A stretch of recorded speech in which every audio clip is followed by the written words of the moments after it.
Here's a segment from a recent Gun Talk radio episode. You can listen to all the Gun Talk radio podcasts however you tune in, or check out guntalk.com for more.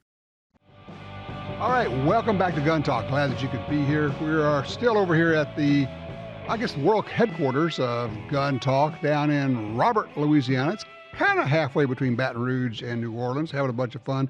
I'm dropping in here doing my nationwide book signing tour that I'm doing, going all over the country, sneaking into bookstores and just signing my name into random books. So that's my book signing tour. Visiting here with Chris Cerino. I was wondering, I hadn't heard you had a book. Oh, I don't have a book. I just sign other people's books. Why Nice. not, right? Right, you can do whatever you like. That's right, as long as they don't catch you. That's right. There you go. All right, so you're running the whole training operation here now at Gun Talk and Range Ready Studios and got a whole bunch of classes going here. People always ask you the same questions over and over. Same questions. What gun should I buy? First one, always. Sure. Yeah. We don't actually know the answer to that because we don't know enough about you. I mean, we have opinions, but it doesn't mean it's the right gun you should buy. Well, that's true, and the right gun for me is not the right gun for somebody else. Although I will say the right gun for me is the right gun for you because the three of us were standing around today. It's like, oh, look at that. We're all carrying the same gun today. Yes, we are. Isn't that funny? And no, we're not going to tell you what it is. So, because then you're going to think, oh, that's the only one to get. No, it's not. It's not, but it is. It is a pretty good one. The Micro 9 is a whole new category, and it is a sweet category. Yeah, if you're not carrying a micro compact, high capacity 9mm right now, you're missing out on a lot of stuff. But there are a lot of people that carry a full size gun, and they conceal it well. They're very used to it. They're very comfortable with it, and you should absolutely go with that. How do you know which gun is right for you? Well, it's whatever you're really comfortable with. You shoot it well. It feels good in your hand. You don't mind shooting it. You don't mind shooting it all day in a class. Although your carry gun doesn't have to be. I'm just going to say the carry gun and the class gun can definitely be two different guns. I would offer. But with the one we're carrying, you can shoot it all day in a class. Well, I mean, okay, if you said, okay, I got a Hellcat, a P365, a Shield Plus, like there's two or three others that are all that same category. The darn things shoot so well. We're shooting it. We're knocking steel at 60 yards. Oh, yeah. With our carry guns. Yes. It's like, okay. And we're not shooting big chest plates either. No. Just so everybody knows. Yeah. No. We're shooting, what, 10-inch, probably 10-inch circles out there? Well, like we that. got 8-inch plate rack, and then we've got 12-inch plates. Okay, those we have 6-inch plates. And, okay. If we're not hitting the 6-inchers, we're scaring the hell out of them. Yeah, we're hitting the 12 inches without any problem at 60 yards. Yeah. With a carry gun. Fine. Yeah, exactly. And, okay, I'll just admit it. You're doing better with the dot than I am with my iron sights. Darn dot, it just makes sense, man. Me? I don't shoot a dot. You're not shooting a dot? I don't have a dot. I thought you were the king of dots. Yeah, no, I'm still not shooting a dot. No, he's not a dot guy. I'm throwing him under the bus here. Yeah, no, I'm not a dot guy. I did handle the new Vortex, which will be coming out here soon, and I'm sure everybody will find out about it one day. It's really cool. Some things we just can't talk about yet. Yeah, I know. Man, there's no faster, easier way than to shoot with a dot. It's amazing, isn't it? It really is. I just hate it. Well, you shoot so well with irons. But the only way to know is to try different guns. Yeah, you shoot different guns, you try different things.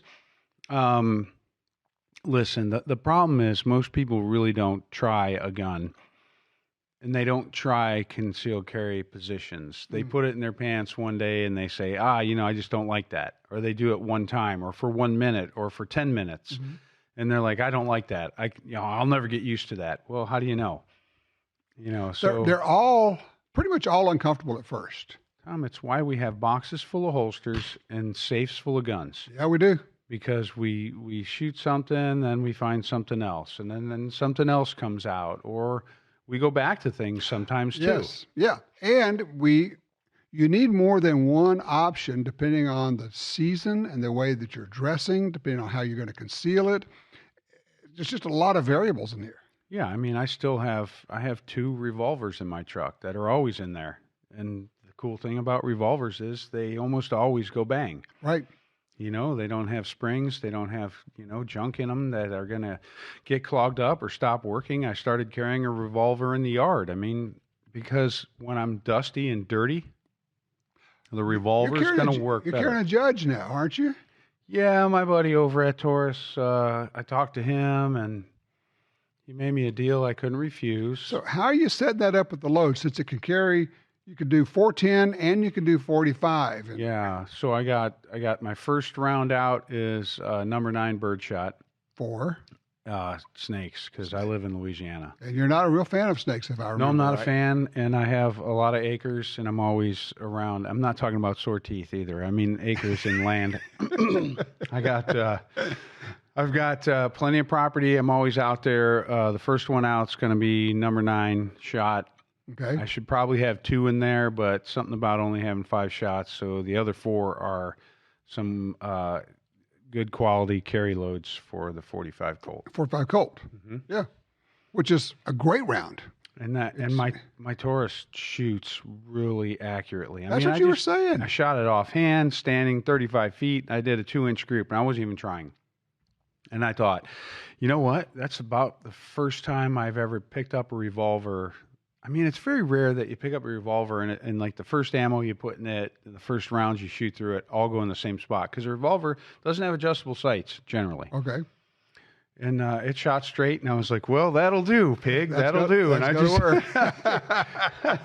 threw it in the back of the four-wheeler and said, let's get out of here. Well, there you go. And of course, the 45 Colt has been stopping bad guys for at least 150 years. Yeah, I mean, in the new ammo, I mean, some of the great Hornady bullets and Barnes bullets, all those different things. I mean, hell, put double tap hard cast in it, and it's going to shoot through pigs and anything else. Yeah, multiple pigs. Yeah, exactly right. Speaking of pigs, you got any pigs over at your place? You know what? I don't have any on my property, but 0.2 of a mile down the road, I can go sit and shoot one every night. No kidding. Yeah, they just don't come across. I got a dog farm just next door, and I swear those dogs constantly barking must just keep things from moving over. Son of a gun. Where do you like to hunt pigs with?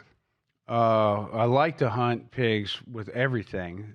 My 2 favorite guns are my 10 millimeter with double tap hard cast and my Patriot Ordnance. I have that little Rogue 308. Oh, yeah. Yeah, I mean, it's small, but hell, the new Ruger SFAR. I just shot that this morning. Same gun. Man, that's nice. I mean, it's awesome. But I've never had a pig walk away from a 10 or a 308. And I've had pigs walk away from everything else, and I just gave up on them. And you know how much I like 10 millimeters. I mean, I just love 10s. I know you're a fan. I hated it. It was another one of those things, like the red dots. I was like, what do I need another caliber for? What do I need this? Blah, blah, blah. And then I had one for an article. I shot it. I killed pigs, and I was like, holy crap. This is fun, and it works. It works. It's like... So I was like, yeah, I'll take it. People don't understand. It's like, I just moved from 9 to 10. It's only up 1. No, it's like 50% more powerful than a 9. It's a lot. It's a 40 caliber Magnum. Oh, that's a good way to put it. That's exactly what it is. It's a 40 caliber Magnum. You put the right ammo in it, and the thing's an absolute hammer. Of course, I shoot everything in the head, though, too. Body shots. I've shot them with 338 Lapua and had them run off and go 100 yards. Wow. Yeah, shoulders. And I found most 10s are pretty accurate. I don't know anything about the 10 other than the one I have. Well, you're right. I'm sorry. I wrote the cover article for a magazine on the XDM. Right. And it was unbelievably accurate. And we were shooting the SIG this morning. And that's accurate. And that's spooky accurate. I mean, the XDM, when I first shot it, and I think we have some of those here too. Oh, my God. I mean, it just stacked them up. The Springfield stacks them up. The TRP, that's the one I carry. And I hate 1911s too, but damn it, if I don't have one. And my 10 has a red dot on it, just so you know. Oh my God. Truth be told, this everything's is not Chris Cerino. Oh my God. No, I got an oddball caliber, I got a red dot, and a 1911. And 1911. What has happened to Chris? Oh my God. And it's like my favorite thing. It's my favorite thing. I have a holster for it. I clip it on. I don't ever go hog hunting when I don't clip that on. Yeah. I mean, I carry a rifle, carry the handgun. Until it gets dark, the handgun is my number one. Interesting. You'd rather shoot him with that. It's more fun. Yes, because it can. I mean, I can shoot a 6-inch plate at like 75 yards with it and hit it like, 8 out of 10 times, right. 7 out of 10 times, if I'm super stable.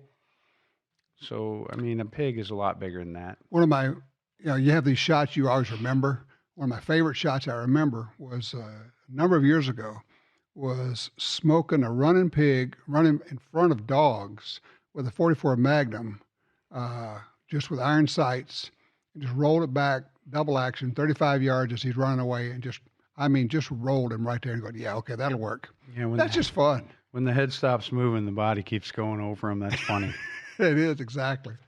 Obviously, you're teaching all these classes here, running these classes. RangeReadyStudios.com is where they go for all that information. That's right. I mean, it's easy to find everything. Our biggest problem right now is just advertising. I tell you what, we keep getting shadow banned on all these things that we try to advertise to all our customers. All the social media platforms. Yeah, social media is just screwing with us. I mean, we've made some really cool videos. We've done some commercials now. I don't know how we're going to get past it all, but word of mouth has been what has spread my personal training over the years, and we just need to get the word of mouth out on Range Ready. There you go. If you haven't seen it, if it hasn't popped up on your social media, just go to rangereadystudios.com. You can see the classes. If you go to the Gun Talk, either YouTube channel or Facebook, you can see the videos there, see what we're up to, what's going on. Real quality classes there, 2-day classes. And right down here in the heart of Louisiana, you can come down, take a class, and have some fun while you're here. Yeah, it's a beautiful place to be. The weather's almost always pleasant, and we're trying to stay away from some of the worst summer months, so everything should be good. There you go. Chris Cerino, thank you so much. Appreciate you being here. Thanks, Tom. I'm glad you're in town. You bet. All right. We'll be back in just a minute. 866-TALK-GUN. I'm Tom Gresham, and this is Gun Talk.